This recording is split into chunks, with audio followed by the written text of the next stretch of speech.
Arteta said, bring your lunch, bring your dinner, bring your energy. Let's see what's on the menu. Running through to Scott, who's running through the centre. He's charging through the middle and he slammed it home. And Arsenal are behind again. None of us really thought Arsenal would blow their lead at the top of the table, and they might still win the title.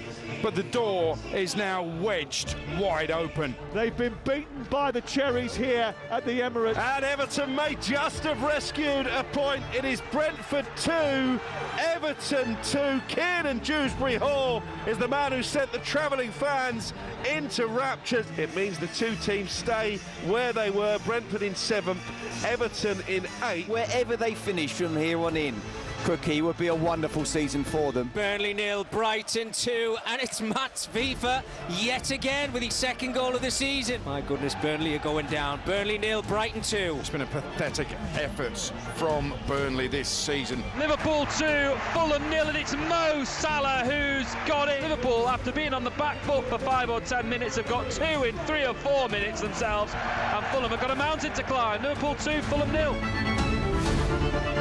That was how the Premier League sounded on talkSPORT. We kicked off on Friday night with West Ham hammering Wolves 4-0. Brentford looked to be getting on course to cement their European ambitions till a late equaliser by Everton, which helped them no end as well in their European quest. Burnley surely relegated after losing 2-0 at home to Brighton.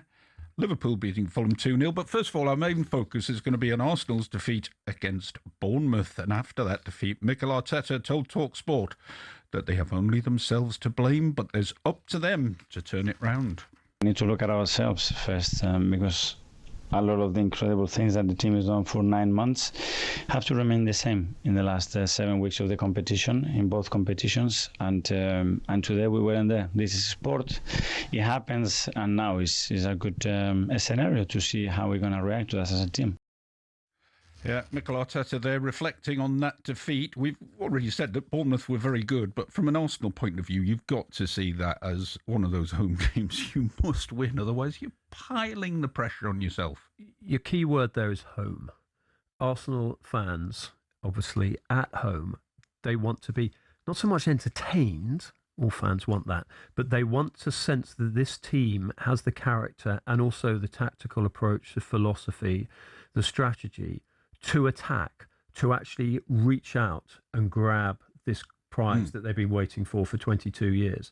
And at the moment, they see this, and this is reflected in a lot of the pieces across today's papers, reflecting on the Bournemouth game. They're seeing this sort of almost disconnect between, as Sam Dean in the Telegraph calls it, the urgency and the desire and almost the front foot approach of the home fans compared to the home players. And it is an issue. You've got something there, is it? A Telegraph. Yeah, it's a Telegraph. Players disconnect with fans. Yeah.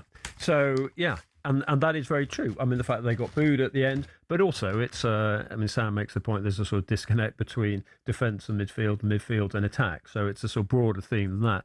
But I think there's a very important point there, is that the fans want more urgency. They don't want necessarily Arteta ball, whatever you want to call it. But the fact that David Raya had more passes than a lot of the other players, and they just spent too long at the back. I think it was a point that Gary Mabbott and others were making earlier.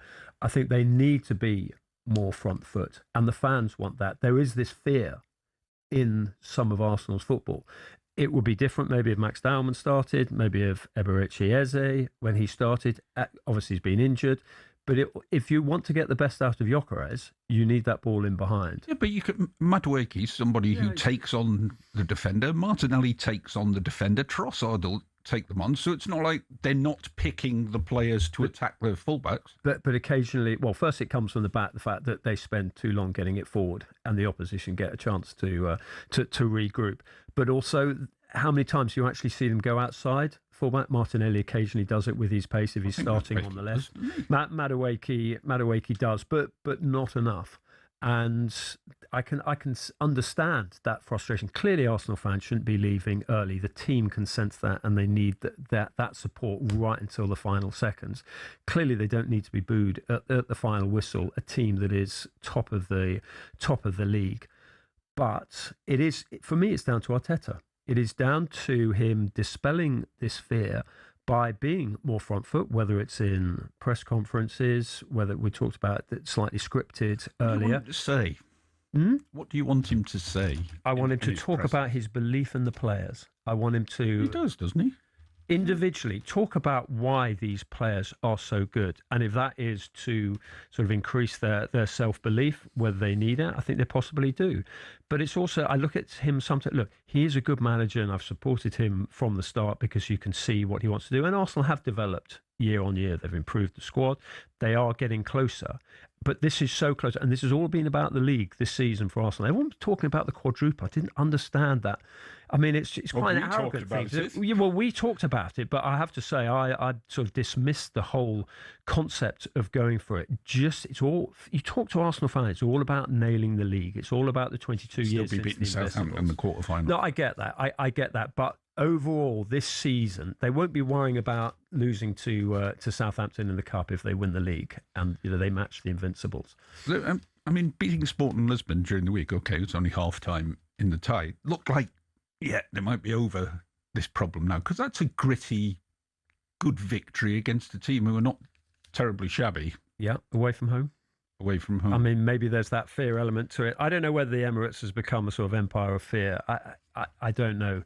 But it is the issue there, because you can't tell me this is not a good collection of players. I mean, we've seen what Gyökeres has done internationally recently. Declan Rice, contender for Football of the Year in many eyes. Gabriel, contender for Football of the Year. Saliba may win the World Cup. David Raya may win the World Cup. Okay, might be on the bench. Zubimendi, who I thought was very poor in the first half, and I was surprised he didn't get hooked. He's not been playing well recently. I think, he may well win the World Cup as well. You've got Dowman, who's probably a contender for Young Player of the Year. It is the mindset. We touched on this with McElroy earlier. Obviously, individual to collective, it's a different dynamic. But it is a psychological thing with Arsenal, because they are so close. And the one man who has got the platform and the ability and the sort of almost like the access all areas in terms of influencing the fans, influencing the players, influencing the tactics is Arteta. It is down to him now. This week feels like a big week again. Got to beat Sporting Lisbon just for the confidence factor, to keep them confident of going well in the Premier League. And as you say, home game, fans are going to be on their back if it starts badly. Yeah, I mean, it'd be interesting to see whether how the fans react to that, whether they do. I'm sure they're bound to get behind the team, but it is tense, and they've got that huge game coming up at the Etihad. I mean, people say, well, it's in Manchester City's hands. It's also in Arsenal's hands. I mean, they have to, and again, that comes back to the psychological element. But anyway, less of the bring your dinner, because that's just giving everyone indigestion. Very good. Another big week for Liverpool, because I wouldn't have given them a prayer against PSG this week, but they were not bad against Fulham. They've given themselves a little bit of hope, I think, confidence-wise. Ungamo to start? I would, yeah. I mean, the dynamic with him and Gakpo, I think it's far more front foot. Sometimes you've got to trust in these kids. I mean, the fact that they went, or who did they bring him in from Chelsea? They've obviously been following him from a while. It's obviously an exceptional talent. We've seen it earlier in the season, so absolutely give him a chance. But do you give Liverpool any chance against? No, because PSG will score. Because you just see there's just such an exceptional team. They've clicked into gear. Everyone said, maybe they struggled slightly earlier on this season. Luis Enrique against English teams. He seems to have the knack. Look, it will probably be one of those amazing Anfield nights. Barcelona, Andy Robertson taking on Messi and all that sort of element. But this PSG team... There's an element. I think Barcala's back. Desiree Dou, we've seen how good he is. And of course, they've had a nice little break over the weekend. And well done to the French League for rearranging their fixtures. And what are they going to do down the middle, do you think? Isak, not quite there fitness-wise. Ekitike has lost a bit of faith in him. I would play Ekitike through the middle and with Wirtz behind him, because I think that is a natural combination. I mean, we see Wirtz play for Germany. We saw him in the Bundesliga. There's, as you would like to say, there's a good player in there. But we haven't seen it this season. We haven't, absolutely. No, I agree with that. So look, he's still young and he's still settling in, but put him in his best position and play Ekitike through the middle. And if you've got Reongamar on the left and... even possibly Mo Salah. I mean, I felt for him the other day, just sort of sitting on the bench, because he's still Footballer of the Year. Clearly he's going. Clearly he's a fading force. But still, as he showed yesterday with that goal, he can look like he had the hump during the week, but he looked pretty happy yesterday. But don't you blame him? I mean, he's quite a proud individual, and he's got a reputation to be proud about. And he is still Footballer of the Year, and he wants to be showing and having a proper farewell. And a lot of it is about him, but he's one of the reasons why is because he's one of the greatest players in Liverpool's history. And hopefully he can turn it on during the week. This is Sunday edition on talkSPORT, and next up we'll look back at yesterday's Grand National.